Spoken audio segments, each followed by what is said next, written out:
바울에 대한 암살 계획이 그 조카를 통해 알려진 후에 천부장은 늦은 밤에 바울을 예루살렘 밖으로 피신시키죠. 그 피신시킨 목적지는 예루살렘으로부터 104km 떨어져 있는 총독 벨릭스가 주관하는 가이사랴였습니다. 이 이송 작전을 위해서 투입된 인원이 자그마치 470명, 중무장한 보병이 200명, 마병 70명, 창병 200명이었습니다. 그러니까 천부장 이하 예루살렘 주둔군의 거의 80% 정도가 동원된 거예요. 거기다 바울이 타고 갈 짐승까지 준비하였다고 저희가 지난주에 말씀을 드렸습니다. 이 모든 일이 하나님의 역사하심이라고 우리가 얘기를 했는데, 좀 객관적으로 왜 이렇게 무리한 일을 진행해야 했으며 과연 이렇게 많은 인원을 외부로 투입하는 것이 가능한가에 관한 이야기에 대한 대답이 오늘 본문에 있습니다. 31절에 보병이 바울을 데리고 안디바드리에 이르렀다고 이야기를 하고 있죠. 이 안디바드리는 뜻이 안티파터에 속한이란 뜻이에요. 예루살렘에서 가이사랴로 가는 길목의 중간쯤에 위치한 도시인데, 이 도시의 유래를 보면은 헤롯 대왕이 이곳에 도시를 세우고 자기에게 왕위를 물려준 부친 안티파터의 이름을 따서 기념하여서 안티파터에 속한이란 뜻으로 안디바들이란 이름의 도시를 이름을 붙였습니다. 이 도시가 예루살렘 북서쪽 구릉의 끝자락에 위치했다고 하는데, 그렇게 하면은 그 도시가 예루살렘으로부터 54km 정도 떨어진 거예요. 이 이야기를 종합해 봤을 때 로마 군인들이 바울을 데리고 하룻밤 사이에 주파한 거리가 54km라는 것입니다. 대단히 강행군이죠. 남자분들은 더 잘 아실 거예요. 엄청난 강행군이었습니다. 왜 이처럼 무리한 행군을 했어야만 했고 이것이 가능했는가? 이렇게 무리한 행군을 한 이유는 혹시 모를 유대인들의 추격을 피하기 위해서였습니다. 비밀리에 예루살렘을 나왔지만 500명 가까이 성을 빠져나오는 게 들키지 않는 건 굉장히 힘든 거예요. 천부장은 로마 사람인 바울이 자기의 관할 하에 있을 때 사고를 당하는 것을 원치 않았어요. 그래서 많은 군사로 그를 호위했고, 혹시 있을지 모르는 추적을 피하기 위해서 밤새 급히 안디바데리까지 가도록 명령했다는 것입니다. 또한 80% 이상 병사를 투입하는 게 정말 가능하냐라고 했을 때 32절에 보면은 이튿날 기병으로 바울을 호송하게 하고 영내로 돌아가니라. 안디바드리에서 기병 70명을 제외하고 나머지 400명은 회군을 합니다. 다시 예루살렘으로 돌아가요. 아직 가이사랴까지 40km 정도 남아 있거든요. 그 길은 이제 기병들이 데리고 가는 거예요. 충분히 유대인들을 따돌렸다고 판단이 된 거죠. 이렇게 빨리 되돌아간 이유는 안토니 요새를 오랫동안 비워둘 수 없기 때문이에요. 그래서 결과적으로 예루살렘 주둔군이 자리를 비우는 것은 하루 남짓한 일이기 때문에 천부장은 과감하게 이런 일을 하루 정도는 괜찮겠지 하고서 군사들을 파병해서 이 일을 도모한 것입니다. 이 사건들을 쭉 봤을 때 하나님의 은혜라고 우리는 얘기하잖아요. 하나님의 은혜로 바울이 예루살렘을 빠져나왔어요. 군사들의 호의를 받으면서. 그러나 바울의 입장에서 이런 연속적인 사건 가운데 그가 할 수 있는 일이 있어요, 없어요?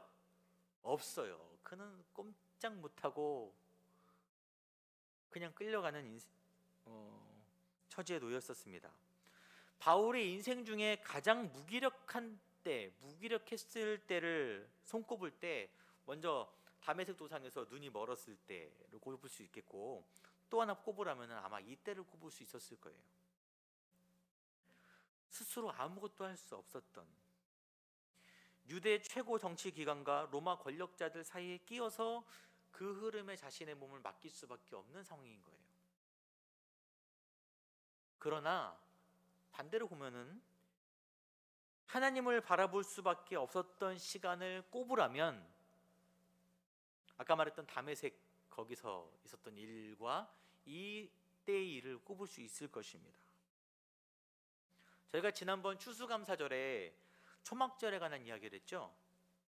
유대인들이 초막절에 과거 조상들이 광야에서 초막을 짓고 살았던 것을 기념하는 절기라 그랬어요. 왜 황량한 광야에서 팍팍하게 살았던 그때를 기억해야 되냐? 여러분, 저희 나라가 잘 산 것도 얼마 안 됐잖아요. 더 어르신들은 그렇게 과거를 떠올리고 싶지 않은 분들이 있을 수도 있어요. 이스라엘 사람들은 왜 조상들 광야에서 썼던 일을 기억해야 되냐? 광야에서 하나님의 그들의 조상들과 함께 하셨기 때문입니다. 여러분, 바울은 자기 발로는 걸어갈 수 없었어요. 자기 몸을 옴짝달싹할 수 없었지만 하나님께서 그를 말에 태워서 로마로 가는 길을 열어주셨습니다. 상황보다 그 상황을 주관하신 하나님을 우리가 먼저 바라보기를 원합니다. 그래서 오늘 본문의 내용을 이제 들어가면은 오늘 본문은 한 편지의 내용으로 시작됩니다. 천부장이 벨리스 총독에게 보내는 편지예요. 근데 로마법 중에 엘기로움이라고 해서 하급자가 상급자에게 사건을 보고할 때 서면으로 된 진술서를 함께 보냅니다. 뭐 저희 요즘 시대도 그렇죠. 이로 보았을 때 이것은 편지라기보다는 피의자에 대한 서면 보고서가 더 맞을 것 같아요. 이 보고서는 크게 세 단락으로 이루어졌습니다. 오늘 본문에 쭉 나와 있는데, 첫째는 유대인들에게 잡혀 죽을 위기에 처한 바울을 천부장이 내가 로마 사람인 줄 알고 구해주었다. 내가 그들의 손에서 로마 사람을 구해주었다라는 내용이고, 두 번째, 유대인들이 바울을 고발하는 내용에 대해서 진상을 밝히기 위해서 사내들인 공회를 열었으나 조사해 본 결과 이는 율법에 관한 문제들, 자신의 종교에 관한 문제들이지 법적으로 처벌할 근거를 아무것도 찾지 못하였다. 두 번째입니다. 세 번째는 바울을 암살하려는 소식을 듣고 바울을 벨리스 총독에게 보내며 또한 그를 고발하려던 유대인들에게 총독에게 가서 상소하라고 내가 일러주었다라고 말했습니다. 이 편지의 내용을 보면은 천부장의 인물 됨됨이가 보입니다. 그의 편지에 나오는 주요 동사 중에 9개는 다 1인칭이에요. 무슨 말이냐면 내가 있다. 자기중심적인 편지를 썼어요.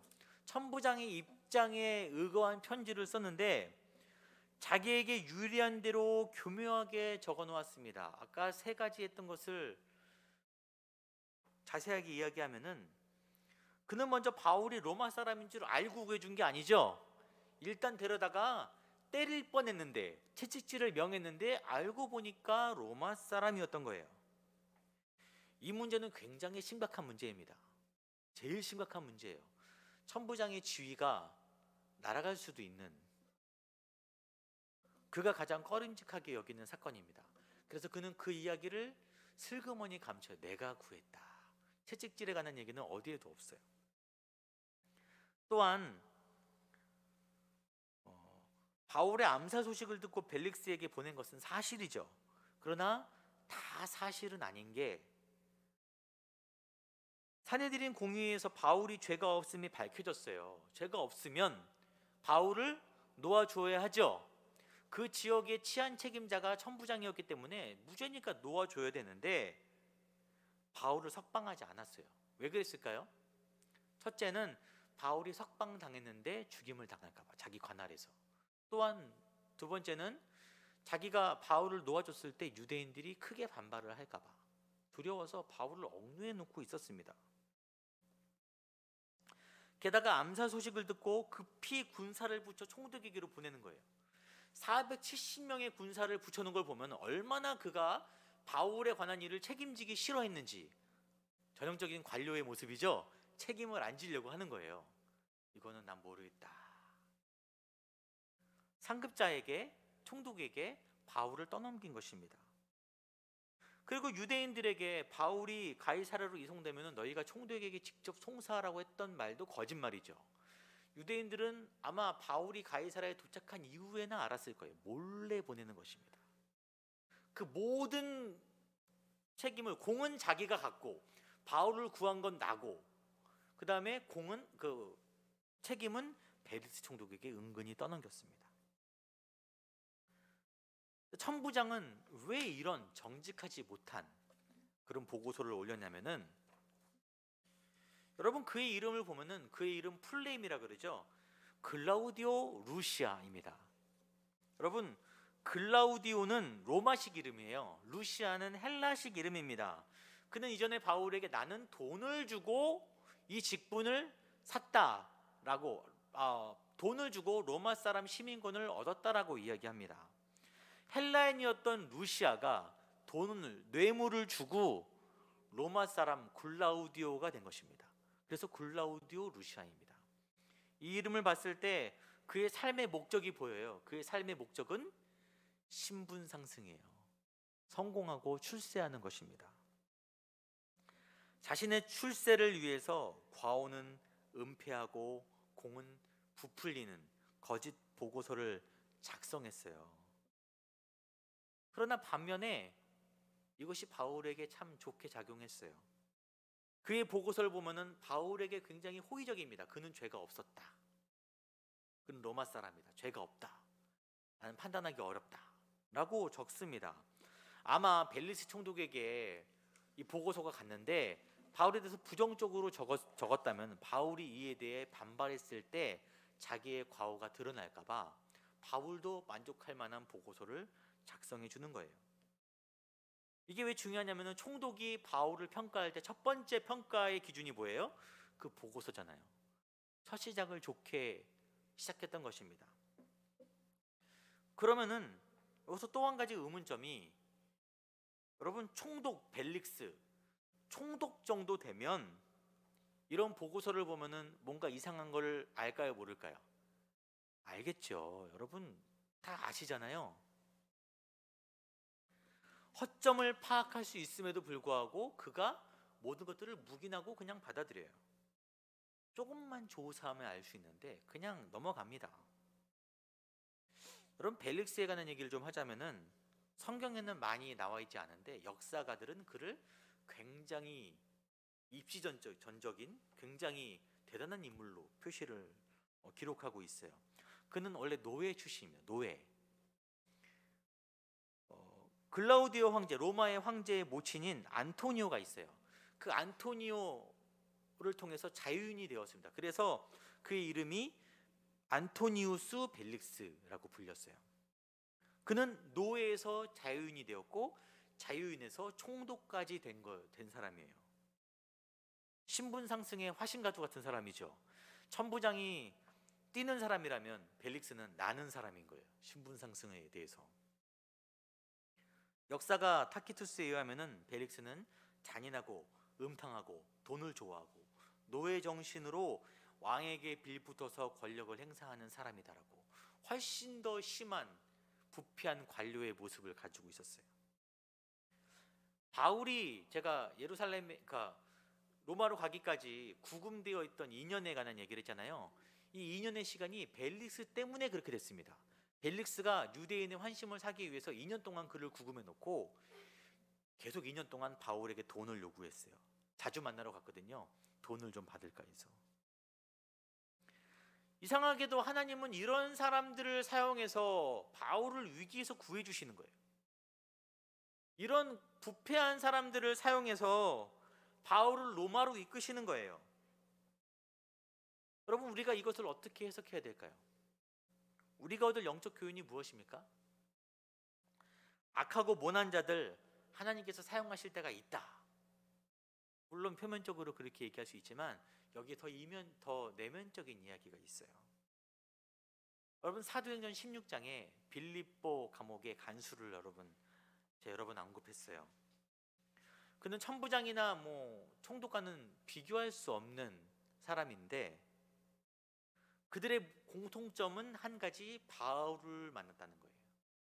바울을 통해 예수에 관한 소식을 들었다는 것입니다. 간수는 바울을 만나서 너와 내 집이 구원을 받으리라. 그와 그 집이 구원을 받았어요. 그의 인생의 바울과의 만남은 천금 같은 행운이고 기회였습니다. 하나님이 주신 길이었어요. 반면에 천부장과 총독 역시 교회사에서 빼놓을 수 없는 위대한 사도 바울을 만났는데, 사내들인 공의회 회원들도 마찬가지죠. 그들은 게다가 바울이 전하는 복음을 직접 들었어요. 예수에 관한 소식을 직접 들었으나 그들은 그 만남 가운데 하나님의 손을 붙들지 못했습니다. 예수를 믿지 못했어요. 자기들의 이익만을 향해 달려갔습니다. 때문에 잠시 출세하고 잘 살 수 있었겠죠. 당시의 이름이 널리 알려질 수 있었겠죠. 근데 우리가 지금 이 시대에 그 사람들을 중요하게 여기나요? 그들의 이야기는 거기서 끝이 나는 것입니다. 하나님 나라와는 상관없는 사람이 되는 거예요.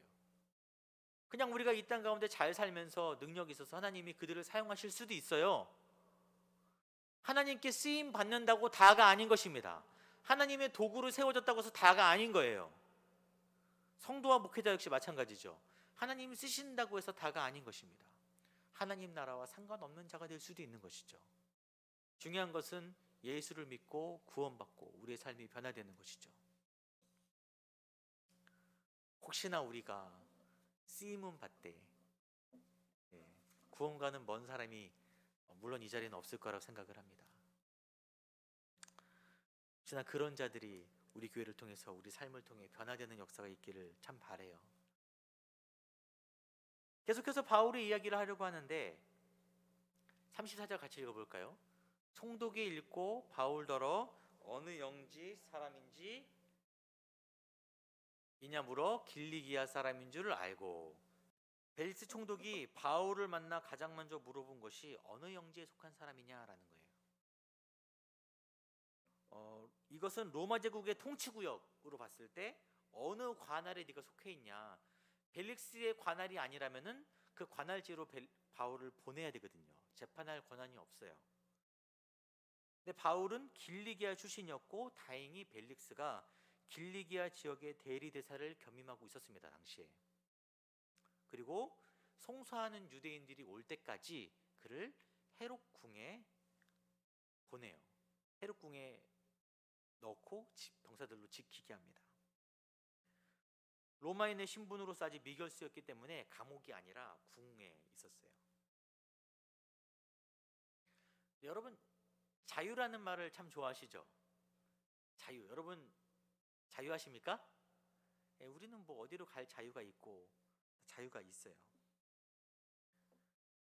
예수를 믿고 신앙생활하면서 참된 자유를 누구나 꿈꿀 텐데 여러분의 삶이 정말 자유로운지 묻고 싶습니다. 자유로워요? 우리가 예수 안에서 꿈꾸는 자유가 무엇입니까? 성경에는 복음 안에 진리 안에 참 자유가 있다라고 얘기해요. 고린도후서에 주는 영이시니 주의 영이 계신 곳에는 자유가 있다. 이 고린도후서 누가 썼어요? 바울이 썼죠. 그는 가장 진리에 매여 살아가는 사람이에요. 가장 자유를 누리는 사람입니다. 그러나 지금 그의 상황은 그가 말하는 자유랑은 거리가 멀잖아요.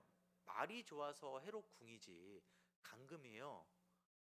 게다가 로마 관리들의 결정에 의해서 거처를 계속 옮겨 다닐 수밖에 없는 상황인 것입니다.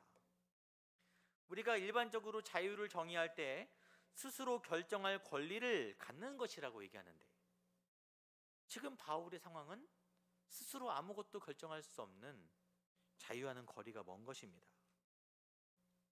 아마 바울이 고린도서를 쓸 때 그때는 자유를 이야기했으나 자유를 누렸으나 지금 이렇게 상황이 되니까 그때 쓴 글에 대해서 회의감을 가졌을까요? 그게 아닌가라는 의구심을 가졌을까요? 아니죠. 그는 여전히 자유로운 사람이에요. 갇혀있지만 때로는 묶여있지만 그는 자유로운 사람입니다. 표면적으로는 천부장과 벨릭스가 자유인이잖아요. 그들은 완전한. 그러나 영적으로 볼 때 그들은 세상같이 억류되어 있는 사람들이에요. 그로 인해서 세상에 묶여있기 때문에, 자유가 없기 때문에 성공을 위해서 거짓말을 해야 돼요. 또한 거짓을 묵인하는 죄에 동참을 해야 됩니다. 그것들이 드러날까 노심초사 전전긍긍 살아가야 되는 것입니다. 아까 벨릭스에 대한 역사가의 그 평을 볼 때 노예 정신으로 왕에게 빌붙어 사는 그런 권력자였다. 권력자였지만 노예 같은 삶을 사는 것입니다. 반해서 바울은 육신은 매어 있었어요. 하지만 복음 안에서 자유했습니다. 그렇기 때문에 자신에 대해 정직할 수 있었어요. 위선적일 필요가 없습니다. 거짓이 드러날까 봐 노심초사할 필요가 없어요. 그는 하나님께 속한 자였고 적을 하나님께 두었기 때문에 이 땅 가운데 자유로울 수 있었습니다. 그는 평생 유대에도 속하지 못했죠. 로마 시민이었지만 로마 사회에도 속하지 못한 사람이었어요. 하지만 그것에도 연연하지 않았습니다. 자유로웠습니다. 그는 예수님께 속한 하나님의 사람이었어요. 여러분, 우리가 삶이 안정된다고 해서 때론 우리는 돈에 매이기도 하고 건강에 매이기도 하고 어쩔 수 없는 관계 때문에 매이기도 하고 가족들에게 매이기도 하고, 그것들이 안정된다고 해서 우리가 참된 자유를 누릴 수 있는 것이 아닙니다. 여기 청년들, 학생들이 있는데 여러분 앞에 있는 그 험난한 산을 넘는다고 해서 여러분이 자유인이 되는 게 아니에요. 여러분, 광야가 힘들었지만 기억할 만한 이유는 하나님이 함께 하셨기 때문에, 하나님의 백성의 삶을 살았기 때문이죠. 여러분, 지금 서 있는 자리가 때로는 나를 얼가매는 그런 삶일지라도 내가 주와 함께 동행하고 우리의 시선이 하나님을 바라볼 때 저 여러분은 참된 자유를 누릴 수 있는 것입니다. 세상에 매일 필요가 없는 것입니다. 세상에 잘 보이기 위해서 거짓으로 나를 꾸밀 필요가 없는 거예요. 가끔 신앙생활을 하다가 성도님들을 만날 때 부자연스러운 분들을 만나요. 신앙생활 하면서도 어쩔 수 없이 그 입에서 거짓이 나오는, 자기를 꾸며야만 하는 그런 분들을 가끔 만납니다. 참 안타까워요. 불쌍해요. 왜 신앙생활을 하면서도 저러실까? 우리가 당장은 아닐 수 있어도 함께 신앙생활하면서 그런 매임에서 벗어날 수 있기를 간절히 소망합니다. 자유로워지길 원합니다. 나는 매여 있으나 자유로운 사람. 그러나 우리의 믿음이 거기에만 머물면 안 되는 거예요. 자유롭게 되는 것에만 머물면 안 되는 것입니다. 여러분, 바울은 원래 신분상 어느 유대인보다 더, 또 천부장보다도 더 자유롭게 살아갈 수 있는 사람이죠. 하지만 그는 그의 상황을 어려움 가운데로 스스로 이끌었어요. 여러분, 사도행전 20장을 다시 한번 볼 때 오직 성령이 각성해서 내게 증언하여 결박과 환난이 기다린다, 결박과 환난이 예루살렘에 가면 너를 기다리고 있어 라고 말했지만 그는 스스로 예루살렘으로 걸어갔어요. 결박 속으로 자신을 집어넣었습니다. 우리는 그 모습에서 예수님의 모습을 엿볼 수 있어요. 여러분, 지난주부터 예수님의 오심을 기다리는 4주간의 대강절 절기이죠. 여러분, 예수님이 이 땅에 오신다는 의미가 무엇입니까? 성육신이라고 하잖아요. 이 뜻은 영원하시고 무한하신 하나님께서 육신을 입고 무한이 아니라 유한한 시공간 속으로 들어오셨다는 거예요. 스스로 매었다는 것입니다. 그리고 예수님은 결박당해 십자가에 오르셨죠. 그 이유는 바로 죽을 수밖에 없는 영혼을 살리기 위해서 그랬어요. 바울 역시 마찬가지죠. 그가 이렇게 고백해요. 고린도서에 또한 내가 모든 사람에게서 자유로우나 스스로 모든 사람에게 종이 된 것은 더 많은 사람을 얻고자 함이라.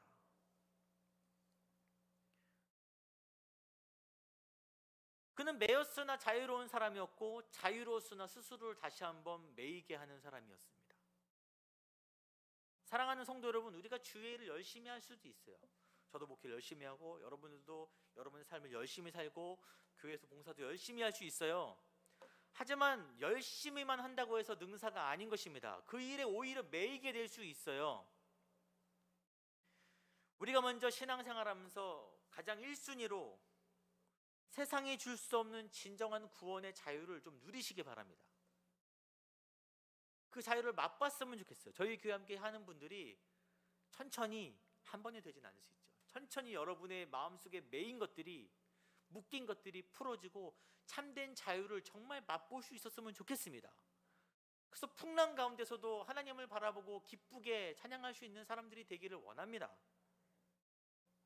여러분이 주의 영을 구할 때, 아까 주의 영이 계신 곳에 자유가 있다 했는데, 주의 영을 구할 때, 성령을 구할 때 성령께서 끝내 여러분에게 그 자유를 허락하실 거예요. 여러분, 그것을 믿고 나아가시기 바랍니다. 세상이 힘듦이 잠시 우리를 흔들리게 하나 결국 우리를 붙잡아 주저앉지 못하게 할 거예요. 그리고 나서 그 자유한 마음을 가지고 복음을 위해 기쁨으로 자신을 내어놓는 예수님을 따라, 바울을 따라 살아가는 여러분들이 되어야 되는 것입니다. 그게 건강한 신앙생활이에요. 묶임에서 자유케 되고 자유함에서 다시 스스로를 복음을 위해서, 영혼 구원을 위해서 묶는 것, 좀 높은 단계죠. 하지만 예수를 참 진정 믿는 사람들이 걸어갈 수밖에 없는 길이 이 길입니다. 우리가 함께 신앙생활하면서 이 길을 발견하고 그 길을 기쁘게 걸어갈 수 있는 은혜를 누리시기를 바랍니다.